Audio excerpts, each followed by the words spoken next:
My Ring doorbell app was still open on my phone when the pounding started, and I stayed quiet as the notification flashed 2 police officers standing on my porch, like I'd already lost control of my own life. Why would cops show up at my house over money I never sent? My name is Rhiannon Hale. I am 32, and I work as a billing coordinator at a physical therapy clinic, the kind of job where you learn how panic sounds when it comes through a phone line. I live in a small rental with my husband, and I have spent most of my adult life being the responsible one in a family that treats responsibility like an unlimited credit card. The first knock hit right as my coffee maker clicked off. The second knock felt meaner. When I opened the door in old sweatpants, 2 officers stood there, calm and unreadable. "Ma'am," the taller one said, "did you get a call last night about wiring $20,000? I didn't answer fast enough. My throat dried up, like my body was trying to erase the memory before I had to speak it out loud. Because I had gotten that call, in the middle of the night. My mother's name lit up my screen, and my stomach dropped before I even picked up. "Mom," I whispered, already sitting up. Her voice came through sharp and breathless. "Rhiannon, don't freak out. Your brother is hurt. He's in the emergency room. We need you to send money right now." My brother, Dashiell, is the kind of man who always has a crisis and never has a plan. He is older than me by 7 years and somehow still treated like the baby. My parents say he has a big heart. What he really has is a bottomless talent for turning other people's peace into his rescue mission. "What hospital?" I asked, trying to keep my voice steady. "What happened to him?" There was a pause. Not long, just wrong, like a door closing softly. Then my father's voice replaced hers, clipped and hard. "Stop asking questions, do it. He needs it now." That sentence hit something deep in me. Not fear, not love, a familiar humiliation. The tone he used when I was a kid and he wanted obedience more than understanding. I stared into the dark bedroom. My husband was asleep beside me. The house was quiet. My heart was loud. "Dad," I said, "tell me the hospital name and the doctor. I'll call the desk." My mother jumped back in, suddenly sobbing, loud and dramatic. "Why are you doing this? He's your brother. If you make this difficult, he will suffer." That line used to work. It used to flip a switch in me. I'd open my banking app, tell myself it was just this once, and send whatever they demanded so I could go back to sleep feeling like a good daughter. But the truth is, I have never been their good daughter. I have been their useful daughter. My sister, Colette, is the one who gets softness. She gets my mother's warm voice, the kind that says, "It's okay, baby, we'll figure it out." Colette gets gentle second chances. Colette gets money slipped into her hand for gas, even though she doesn't drive anywhere but to new brunch spots and nail appointments. I get deadlines, pressure, late-night emergencies. So when my mother cried, "Please, honey, just send it," something inside me went cold in a clean, almost peaceful way. I said very quietly, "Call your favorite daughter." The silence that followed wasn't confusion. It was offense. It was the sound of 2 people realizing their usual lever didn't move me. My father's voice tightened. "Don't start that." "Good night," I said. I hung up. I didn't argue. I didn't explain. I set my phone face down like it was contaminated, laid back, and forced my eyes closed until sleep finally took me. In the morning, the sunlight felt normal. My neighborhood sounded normal. A dog barking, a trash truck, my coffee maker. For about 5 minutes, I almost believed last night had been a nightmare. Then the pounding started. Now, the officer waited, while I tried to swallow the panic that didn't belong to me. "Yes," I said finally. "My parents, or someone calling as them, said my brother was in the emergency room. They told me to wire money." "Did you wire it?" the other officer asked. "No." The taller one nodded like I'd passed a test I didn't know I was taking. "We're here because your bank flagged an attempted wire setup under your name this morning. Also, the call you received was reported as a fraud attempt. The number it came from does not match your parents." I blinked hard. My skin went prickly. "If it wasn't them," I whispered, "then who called me?" He didn't answer right away. He glanced past my shoulder into my hallway, like he was checking whether someone else lived in my shadows. Then he asked if we could talk inside. My living room looked painfully ordinary. A throw blanket on the couch, a mug in the sink, morning news murmuring about traffic. The officers introduced themselves as Officer Sato and Officer Mercer, and their calmness made my stomach twist tighter. Officer Sato asked me to repeat the call word for word. When I did, I heard how ridiculous it sounded, and yet how perfectly it was designed to trap me. A brother's pain, a mother's crying, a father's authority, a demand for speed. Officer Mercer held out his hand. "May we see your phone?" I handed it over, patting myself for how guilty it made me feel, like I'd done something wrong by not obeying. He scrolled and turned the screen toward me. My mother's name sat in the call log, but the number under it was wrong, not even close. "That's not her," I breathed. "That's spoofing," Sato said. "It makes it look like someone you trust is calling." Mercer tapped again.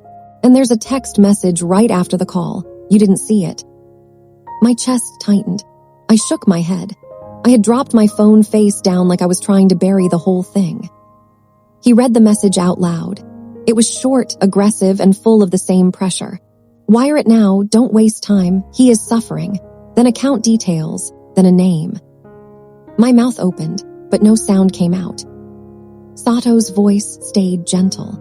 "Your bank says someone tried to create a wire template in your profile early this morning. That means they had enough of your information to get in." My thoughts started tumbling. My mother asking for my social security number years ago for paperwork. My dad demanding my login just once. My brother borrowing my laptop, leaving it unlocked, always acting like privacy was a joke. Then Sato said something that made my blood run colder. "We've had similar reports this week," he said. "Same script, middle of the night, family emergency, wire money, but this one used your brother's name. That suggests whoever did it knew your family." The room tilted, just slightly, like I'd stood up too fast. So it wasn't random. Someone close to me had fed them the right details. Or worse, someone close to me was the one holding the rope. Sato told me to come to the station to make a statement. Then he added one instruction, and it landed like a warning shot. "Do not call your parents yet," he said. "If this involves someone you know, we don't want them deleting evidence." My phone felt heavy when he placed it back into my hand, and my mind kept circling the same sick thought. Last night, when I said, "Call your favorite daughter," the silence on the line didn't sound like strangers pretending to be my parents. It sounded like people who knew exactly what they were doing. Quick real-life pause. When I'm editing these late at night, I get tired, and your comments are what keep me going. Hit like, subscribe, and tell me your city, state, or country. All right, back to the story. Because the moment we walked into that station, and the detective printed the text message for my file, I saw the account name clearly for the first time, and my hands went so numb I nearly dropped my phone. It was my sister's name. The room did not explode when I saw my sister's name on that paper. That was the strangest part. There was no screaming, no collapse, no dramatic gasp. My body went very still, like it had finally caught up to a truth it had been circling for years. Detective Alvarez watched my face carefully, the way people do when they are trained to notice the moment someone stops lying to themselves. She slid the paper closer to me. "Do you recognize the name on the account?" I stared at it for another long breath. Colette Hale, my little sister. The one my mother still called her baby even though she was well into adulthood. The one who never seemed to land on her feet because she never had to. There was always someone beneath her to break the fall. "Yes," I said quietly, "that's my sister." Officer Sato did not look surprised. He nodded once, like a man checking off a box. "We need to verify whether that account belongs to her or whether someone used her name." I almost laughed, not because it was funny, but because it was familiar. In my family, money never disappeared. It just changed hands quietly, always downhill, always away from me. Detective Alvarez picked up her phone and stepped into the hallway. I sat alone with my thoughts and the hum of a vending machine somewhere down the corridor. My palms were damp. My chest felt tight, but underneath the fear was something sharper. Clarity. I thought about every time Colette had shown up with something new right after a family emergency. A new phone after our father borrowed money for car repairs. A weekend trip after our mother cried about medical bills. I had told myself not to notice. That love meant not counting. Alvarez returned and sat across from me. "The account is real," she said. "It belongs to your sister, opened recently." My stomach dropped, but my voice stayed steady. Recently as in after she lost her job. Alvarez's eyebrow lifted just a fraction. "Yes." That was the first micro crack in the story my family had been telling me my whole life. Colette had not been a victim of bad luck. She had been preparing. Officer Mercer joined us, holding a thin folder. "Your brother is not at any hospital in the county," he said. "We confirmed he's at home." I nodded. "I know." The next part surprised me. Instead of anger, what washed over me was relief. Relief that no one was dying. Relief that my instincts had finally been louder than my conditioning. Detective Alvarez leaned forward. "Here, what we can do. If you are willing, we can attempt a controlled response.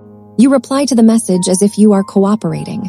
Calm, polite, ask for details." My stomach flipped. "You want me to play along?" "Yes," she said. "Scammers rely on urgency. When you slow them down, they make mistakes." I thought about my sister's voice, the way she always sounded helpless just this once. I thought about my parents' silence when I asked questions. I nodded. They dictated. I typed. I wrote that I was at the bank, that the teller needed the full account name and branch. I kept my tone cooperative, soft, the way my family liked me best. We waited. My phone stayed silent long enough for my heartbeat to slow. Then the reply came through. "Just send it. Don't ask questions. He is in pain." No branch, no details, just pressure. Detective Alvarez smiled faintly. "Good," she said. "Now we ask for something they cannot resist giving." I typed again, my fingers steady now. "The bank needs the full legal name on the account to release the wire." The response came faster this time, like whoever was on the other end had been hovering over the screen. "It's Colette Hale. Now do it." The room went quiet. Officer Sato read the message over my shoulder. "That confirms intent." I exhaled slowly. There it was, not a mistake, not confusion, a plan. The next hour unfolded with careful efficiency. Screenshots, time stamps, a call to my bank's fraud department. They froze the account. Detective Alvarez explained that because no money had actually transferred, this would likely be handled as an attempted fraud case, with mandatory counseling and monitoring instead of immediate charges. "What about my parents?" I asked. She met my eyes. "That depends on what they knew." The welfare check came next. I was asked to stay in the car while the officers approached my parents' house. From the passenger seat, I watched the familiar front door open.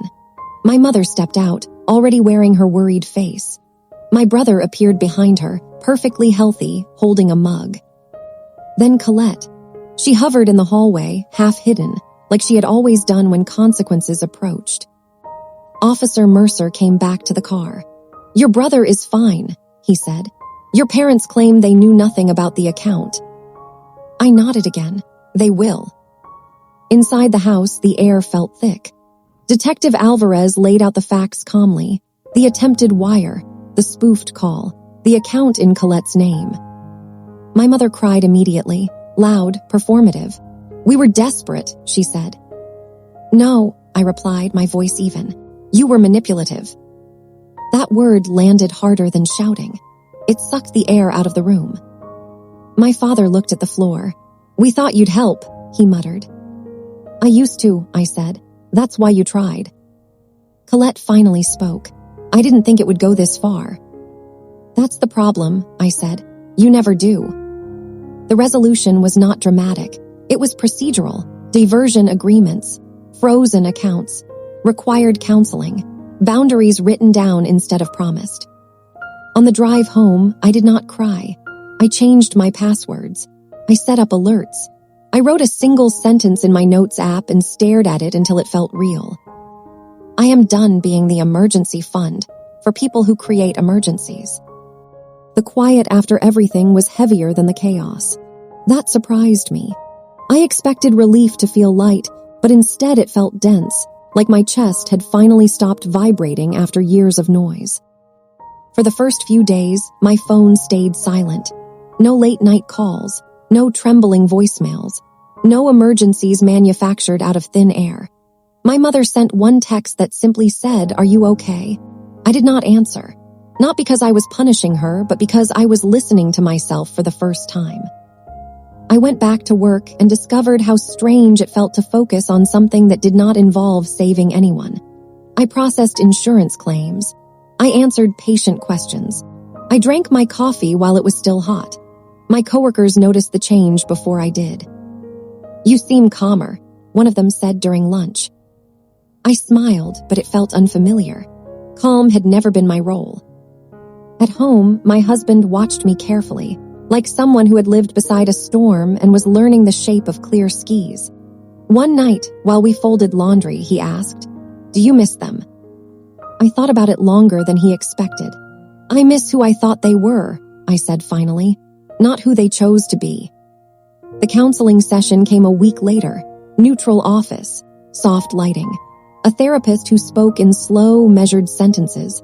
My parents sat across from me, stiff and uncomfortable. Colette sat beside my mother, shoulders hunched, mascara bare. For the first time, no one asked me to fix anything. The therapist asked simple questions. Who handled money growing up? Who was expected to help? Who was allowed to fail? Every answer traced the same pattern. Dashiell failed loudly. Colette failed softly. I absorbed the consequences quietly. When it was my turn to speak, I did not raise my voice. I did not cry. "I was taught that love meant paying," I said, "and I am unlearning that." My mother reached for my hand. I did not pull away, but I did not squeeze back either. "We didn't know how much pressure you felt," she said. "That's because you never asked," I replied. Colette looked at me then, really looked at me without the usual shield of helplessness. "I was scared," she said. "I thought if I asked directly, you'd say no." "I would have," I said gently, "and that would have been honest." That session did not fix us. It clarified us. And clarity, I learned, is not kind or cruel. It is just accurate. Weeks passed. The diversion process moved forward. Colette attended her required classes. My parents adjusted to a version of adulthood that did not involve my bank account. Dashiell found another job and another reason the world had wronged him. None of that was my responsibility anymore. One afternoon, my phone rang.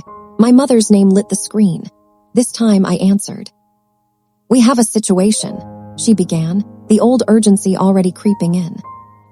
I waited. I said nothing. She exhaled. "The washing machine broke." I let the silence stretch just a little. Then I said, "That sounds frustrating." She hesitated. "We thought maybe you could help." "With advice?" I asked. Another pause, smaller, more careful. "Yes," she said. I smiled to myself. I can do that. I told her how to call a repair service. I gave her the number. I hung up before the conversation drifted into old territory. After that, the calls changed.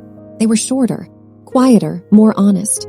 When money was mentioned, it was mentioned carefully, like a boundary everyone could see now. The final piece of peace came unexpectedly. One night, I found myself deleting old screenshots from my phone. Messages full of guilt. Demands disguised as love. I did not need them anymore. The proof had already done its work. I paused over one note I had written months earlier. It said, "Why am I always the one who pays?" I deleted it. Because I finally had the answer. I was the one who paid because I was the one who was afraid to stop. And the moment I stopped, everything else had to change. The last time I saw my family, we stood in the driveway after dinner. No tension, no drama, just distance, respectful and real. My mother hugged me carefully. "We're proud of you," she said. I believed her, not because she said it, but because I did not need her to anymore. That night, I went home, locked my door, and slept without my phone on the nightstand. The silence did not feel dangerous. It felt earned. I was no longer the emergency contact for manufactured disasters. I was finally just a woman at peace in her own house,